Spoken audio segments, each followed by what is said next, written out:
Stamp duty in Victoria, the hidden cost of buying a house. So, you've decided to buy your first home in Victoria. Congratulations! You've officially entered the adult phase of life where the words interest rate, conveyancer, and stamp duty invade your vocabulary and your dreams. But don't worry, today we're going to tackle one of the biggest, most confusing and frankly most annoying parts of buying a house in Victoria: stamp duty. Or as I like to call it, the welcome tax no one welcomes. Now before we get into it, let's clear something up. Stamp duty isn't a cute little sticker you put on your title deed like it's a postcard. It's a tax. A big, chunky, you need a calculator and a cup of tea to deal with it kind of tax. So what exactly is stamp duty? In the most non-bureaucratic way possible, stamp duty is a state government tax you pay when you buy property. It's like you're buying a cake and then someone shows up and says, "Lovely cake. Now pay me a fee because you now own cake." In Victoria, the State Revenue Office is that someone. For regular buyers, stamp duty in Victoria is calculated on the property's dutiable value, which is either the purchase price or the market value of the property, whichever is higher. It's a sliding scale, meaning the more your home costs, the more you pay. Think of it as the reverse of a loyalty program. Now here's where it gets slightly less painful for first home buyers.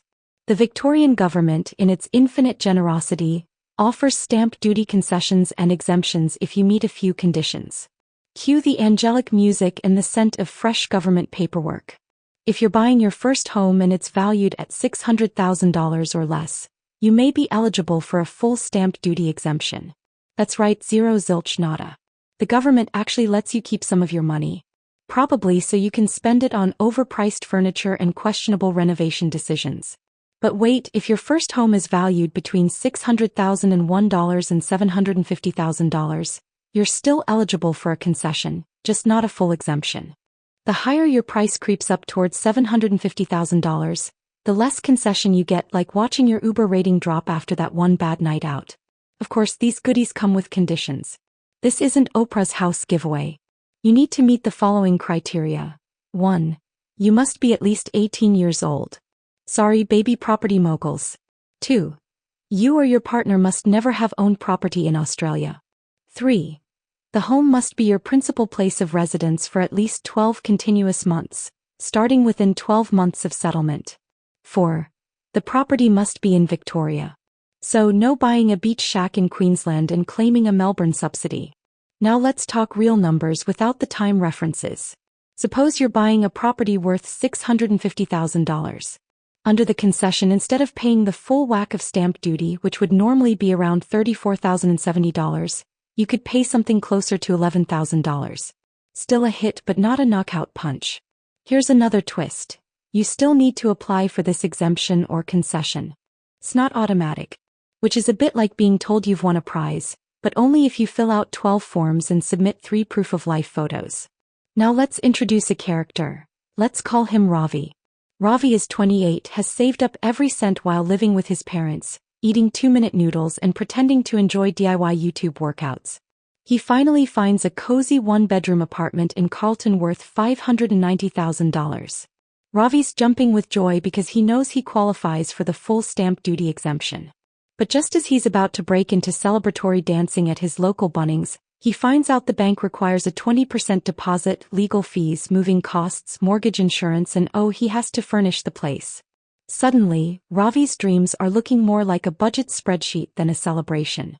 The stamp duty exemption helps, but it doesn't cover these extras. That's why it's so important to calculate your total costs up front.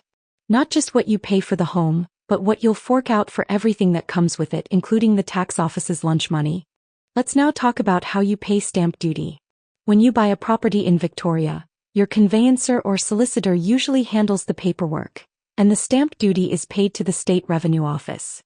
It's due at settlement, but let's be honest, you're just going to see it vanish from your account like magic.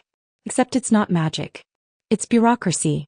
Most people don't manually pay it themselves, they just look at the final settlement figure, wipe a tear from their eye, and nod silently. Here's a spicy detail.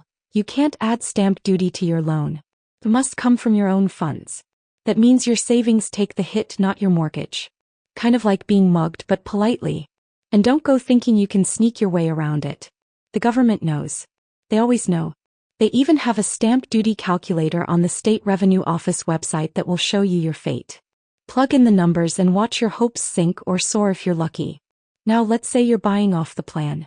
In Victoria, buying a brand new property before or during construction can lead to an off-the-plan concession. This means your stamp duty might be calculated on the land value plus construction work completed by the contract date, not the final purchase price.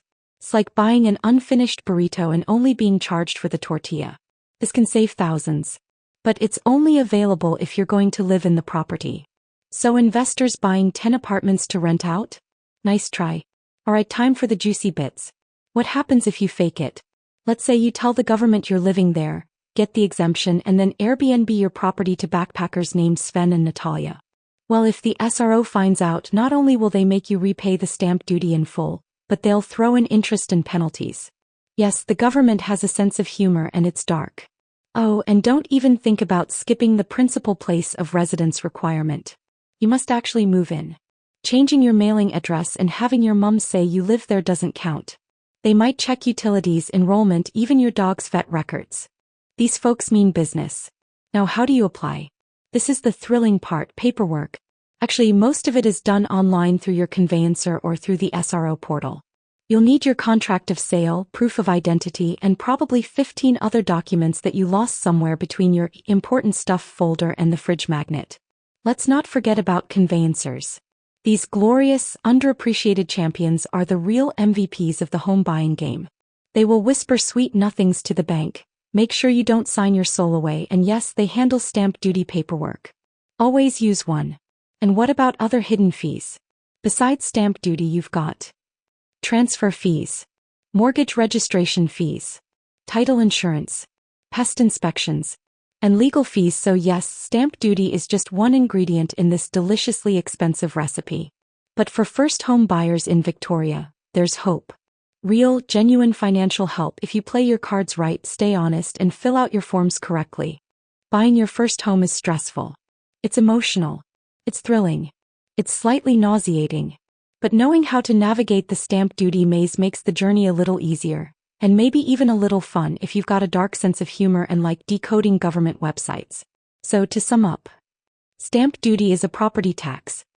First home buyers in Victoria can get exemptions or concessions. Exemptions apply for homes up to $600,000. Partial concessions apply for homes up to $750,000. You have to live in the property for 12 months. It's paid at settlement through your conveyancer. Don't lie. They will find out. And remember, no one ever said, wow, stamp duty was the best part of buying a house. But if you understand it, prepare for it, and know your rights, you can survive it with your sanity and savings intact. And maybe one day you'll tell the tale of stamp duty over dinner in your very own home, with your name on the title, your keys in your hand, and your bank account. Well, a bit emptier but your heart a little fuller.